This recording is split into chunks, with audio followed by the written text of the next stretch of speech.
Mapagpalang araw mga kataba. Yan na naman ang inyong nagbabalik. Ang ating pagluluto ng gulay at isda. Magluluto naman tayo ng ating bangus to mga kataba. Season ko lang yan ng asin at nilagyan ko ng flour. Dahil matapang ang bangus. Alam niyo naman pag sinabing matapang, matalsik. Tapos, meron tayong gulay. Ang ating gulay, igigisa lang natin ang ating labong. Kasama ng sitaw. Naglagay ako ng isang pirasong siling green. Tapos, ang ating pampalasa, bagoong isda. So, yan. Pwede na nating isalang ang ating bangus. Yan. Kasi, magiging tahimik siya yan kahit paano.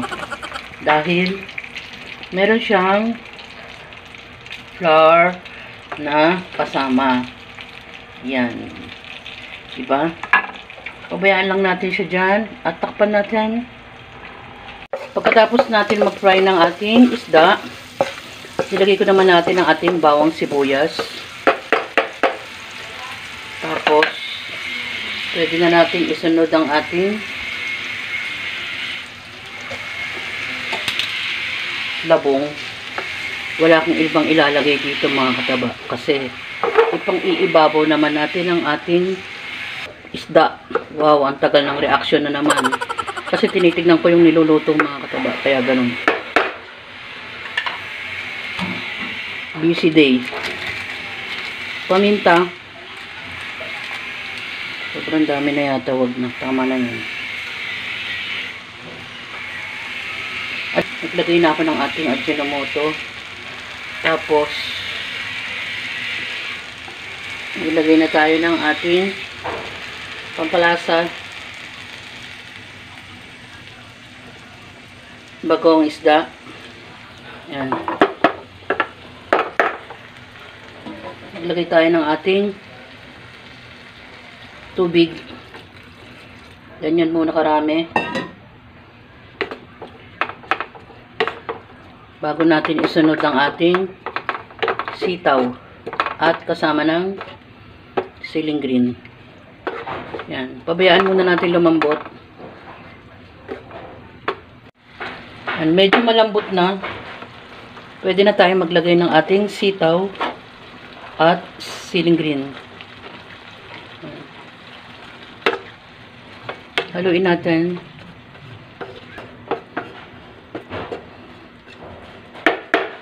Pabayaan natin lumambot. Takpan natin.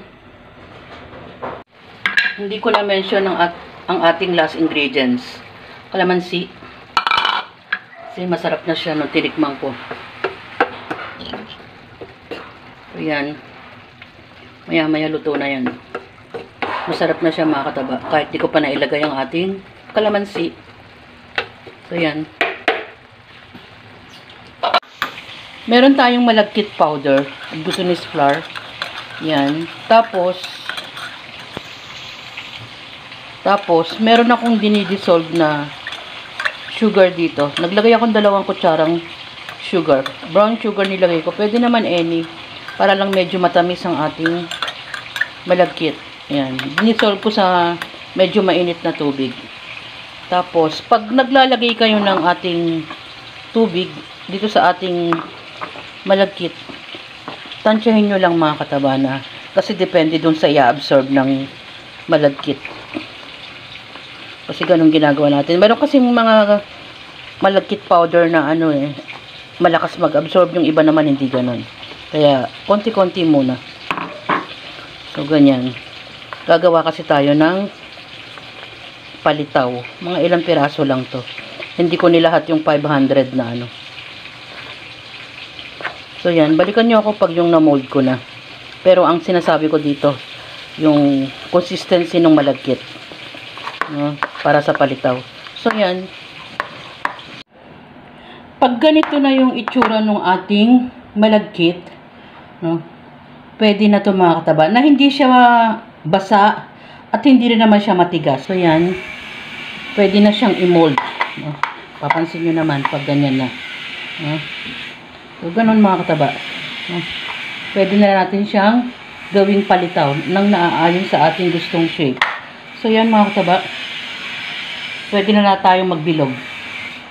Para hindi dumikit, maglagay kayo ng konting oil sa plato at flat ang gamitin natin. Yan, minold natin siya ng paganyan para mas madali siyang kuhanin mamaya pag pakukuluan na natin siya. So yan, ganun lang. Pwede na natin siyang isalang. Yan, lumulutang na siya. No? Iniiwasan ko magdikit-dikit kaya ginaganon ko. Mga 5 piraso lang yung sinalang ko. Yan. Luto na yan, halos luto na yan. Saka natin pwedeng lagyan ng, i-rest lang natin ng kaunti, saka tayo maglagay ng toppings ng sugar at sesame seeds. Minix lang. Mag-toast tayo sandali ng ating sesame seeds. Ipangahalo natin sa ating palitaw kasama ng sugar. Yan. So, pag ganyan medyo nagla-light brown na, natin masyadong kasi nasusunog. So, yan. Ginisang labong, mga kataba. 2 ingredients lang yan ng gulay, sitaw at ang ating labong. Pinakapampalasa niya is yung ating bagoong isda. Wala siyang sahog kundi ang kanyang fried na bangus. Sinamahan naman natin ng ating glutinous flour o powder na malagkit. Ginawa nating palitaw.